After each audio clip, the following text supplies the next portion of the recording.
DELF B2, option tout public, compréhension de l'oral, épreuve blanche, 1.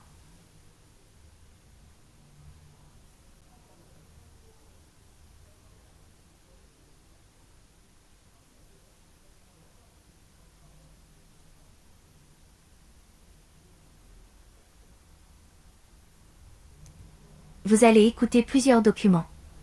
Avant chaque écoute, vous allez entendre un son. Pour répondre aux questions, cochez la bonne réponse.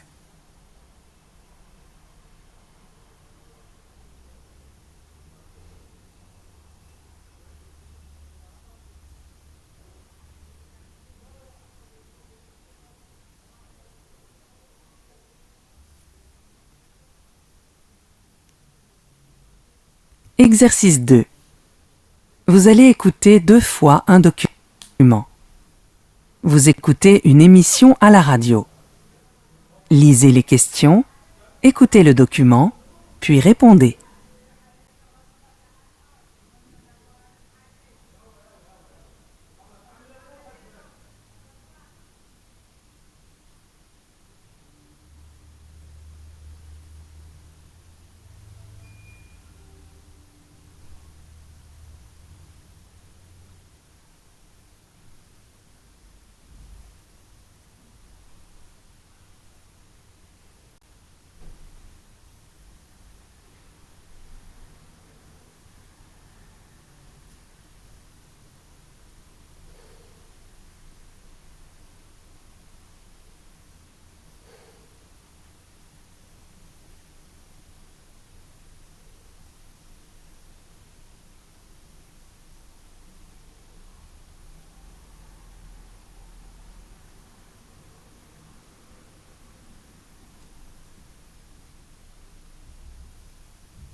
Aujourd'hui, on parle des nouveaux moyens de s'informer chez les jeunes avec Alicia Labaca, doctorante en sciences de l'information et de la communication.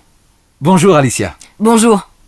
Que ce soit des questions sur la vie quotidienne ou encore sur les matières scolaires, on constate aujourd'hui que les jeunes se réfèrent de moins en moins à leurs parents. C'est maintenant Internet qui répond à toutes leurs questions. C'est un nouveau réflexe en quelque sorte, Alicia ? Oui, c'est une tendance chez les jeunes, mais aussi chez les adultes. Cette nouvelle source d'information est intéressante, à partir du moment où elle permet de faire en sorte que les jeunes aient à leur disposition des informations fiables qui ont été vérifiées. C'est vrai que les moteurs de recherche ont remplacé les encyclopédies et les visites pour aller se documenter à la bibliothèque. Mais n'y voyons pas forcément que du négatif.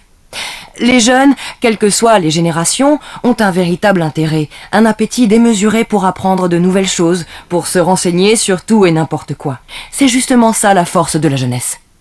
Alors si les jeunes se renseignent en toute autonomie sur leur téléphone ou leur ordinateur, comment faire quand on est parent pour les aider ? Car c'est aussi notre rôle de répondre à leurs questions. Et avec Internet, c'est comme si les parents étaient en décalé, pas du tout au courant des questionnements que traversent leurs jeunes et des interrogations qu'ils ont. C'est vrai, mais certaines questions sont difficiles à poser à ses parents. Les adolescents sont pudiques, ils ont parfois honte de poser certaines questions, alors Internet permet d'obtenir des réponses à toutes les questions sans filtre et sans tabou. Et au niveau de l'enseignement, quelles sont les conséquences de ces nouvelles utilisations technologiques chez les jeunes ? On remarque que les cours en ligne se développent et plaisent aux jeunes lorsqu'ils sont associés à des moments en présentiel dans la classe. Les professeurs peuvent envoyer des vidéos pour se préparer au cours, expliquer une notion ou un fait historique. Cette partie du cours en ligne, ça libère du temps pour faire des activités de groupe, ça permet d'avoir plus de moments en interaction quand les élèves se retrouvent ensemble en classe. C'est donc intéressant de développer les cours à la fois en ligne et en présentiel, de façon complémentaire. Mais alors, entre les cours en ligne, le téléphone portable utilisé pour discuter avec les copains, la télévision quand ils rentrent de l'école et l'ordinateur pour jouer et s'informer, est-ce que nos jeunes ne sont pas envahis par les écrans ? C'est toute la difficulté en fait. Les écrans sont une source merveilleuse de savoir, mais il faut bien les utiliser. Les écrans font partie de notre quotidien et sont indispensables, mais il est nécessaire de séparer les moments avec et sans écran. Pendant la récréation, par exemple, ou lors des moments de travail en groupe, les jeunes doivent apprendre à ne pas les utiliser. À la maison aussi, il y a des moments où les jeunes doivent trouver d'autres activités que celles faites sur les écrans. Merci Alicia Labaca pour votre témoignage.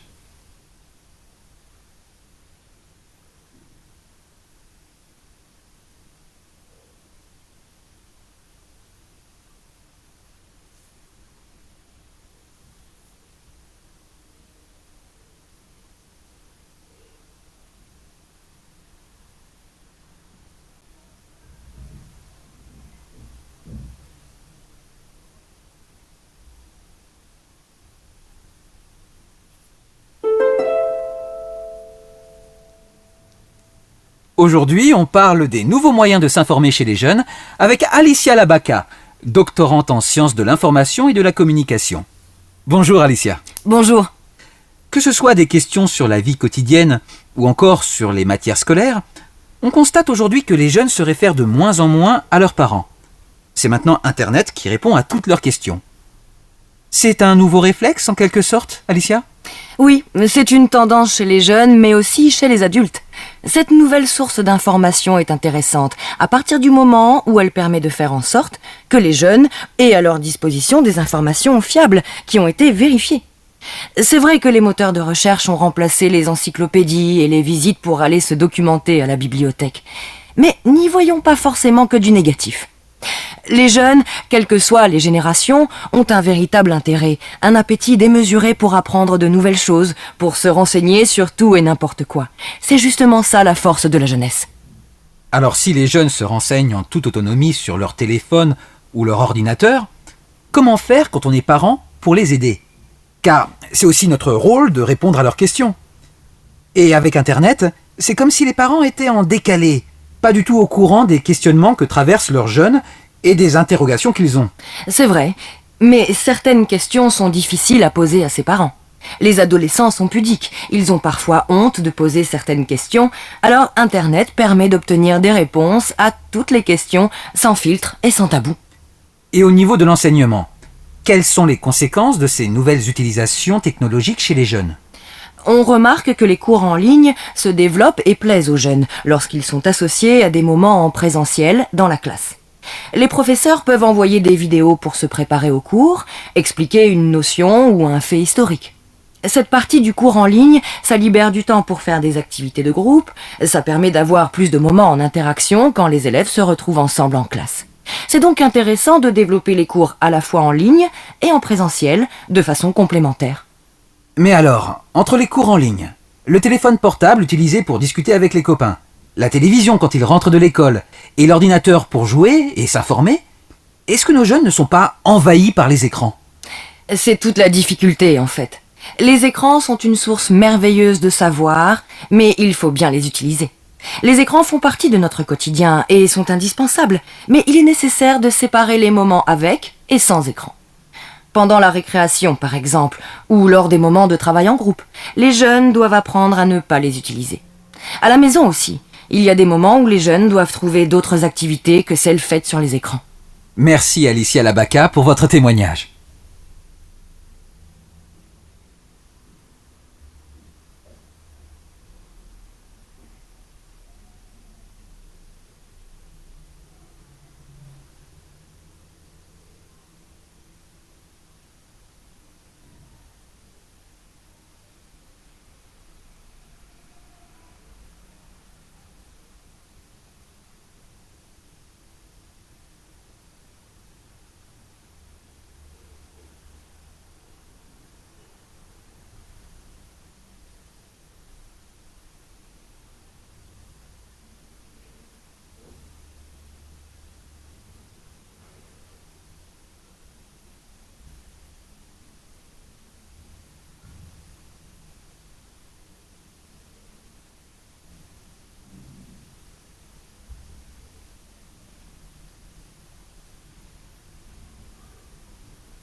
Exercice 2.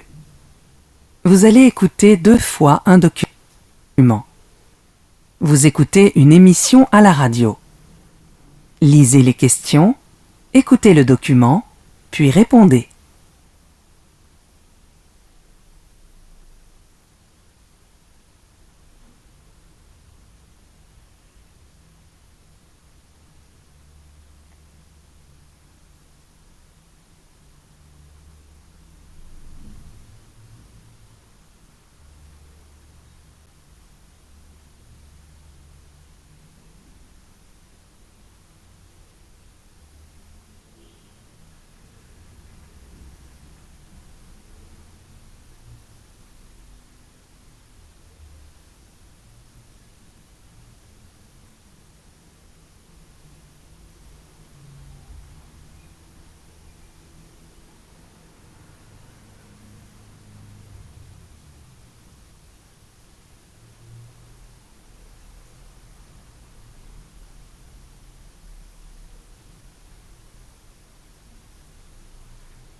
Aujourd'hui, on parle des nouveaux moyens de s'informer chez les jeunes avec Alicia Labaka, doctorante en sciences de l'information et de la communication.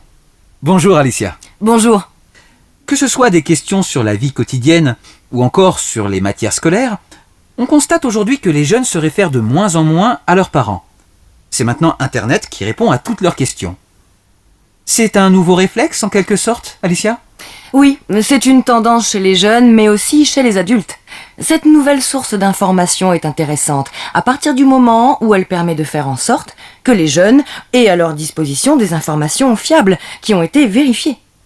C'est vrai que les moteurs de recherche ont remplacé les encyclopédies et les visites pour aller se documenter à la bibliothèque. Mais n'y voyons pas forcément que du négatif. Les jeunes, quelles que soient les générations, ont un véritable intérêt, un appétit démesuré pour apprendre de nouvelles choses, pour se renseigner sur tout et n'importe quoi. C'est justement ça la force de la jeunesse. Alors si les jeunes se renseignent en toute autonomie sur leur téléphone ou leur ordinateur, comment faire quand on est parent pour les aider ? Car c'est aussi notre rôle de répondre à leurs questions. Et avec Internet, c'est comme si les parents étaient en décalé, pas du tout au courant des questionnements que traversent leurs jeunes et des interrogations qu'ils ont. C'est vrai, mais certaines questions sont difficiles à poser à ses parents. Les adolescents sont pudiques, ils ont parfois honte de poser certaines questions, alors Internet permet d'obtenir des réponses à toutes les questions sans filtre et sans tabou. Et au niveau de l'enseignement, quelles sont les conséquences de ces nouvelles utilisations technologiques chez les jeunes ? On remarque que les cours en ligne se développent et plaisent aux jeunes lorsqu'ils sont associés à des moments en présentiel dans la classe. Les professeurs peuvent envoyer des vidéos pour se préparer au cours, expliquer une notion ou un fait historique. Cette partie du cours en ligne, ça libère du temps pour faire des activités de groupe, ça permet d'avoir plus de moments en interaction quand les élèves se retrouvent ensemble en classe. C'est donc intéressant de développer les cours à la fois en ligne et en présentiel, de façon complémentaire. Mais alors, entre les cours en ligne, le téléphone portable utilisé pour discuter avec les copains, la télévision quand ils rentrent de l'école et l'ordinateur pour jouer et s'informer, est-ce que nos jeunes ne sont pas envahis par les écrans ? C'est toute la difficulté en fait. Les écrans sont une source merveilleuse de savoir, mais il faut bien les utiliser. Les écrans font partie de notre quotidien et sont indispensables, mais il est nécessaire de séparer les moments avec et sans écran. Pendant la récréation, par exemple, ou lors des moments de travail en groupe, les jeunes doivent apprendre à ne pas les utiliser. À la maison aussi, il y a des moments où les jeunes doivent trouver d'autres activités que celles faites sur les écrans. Merci Alicia Labaka pour votre témoignage.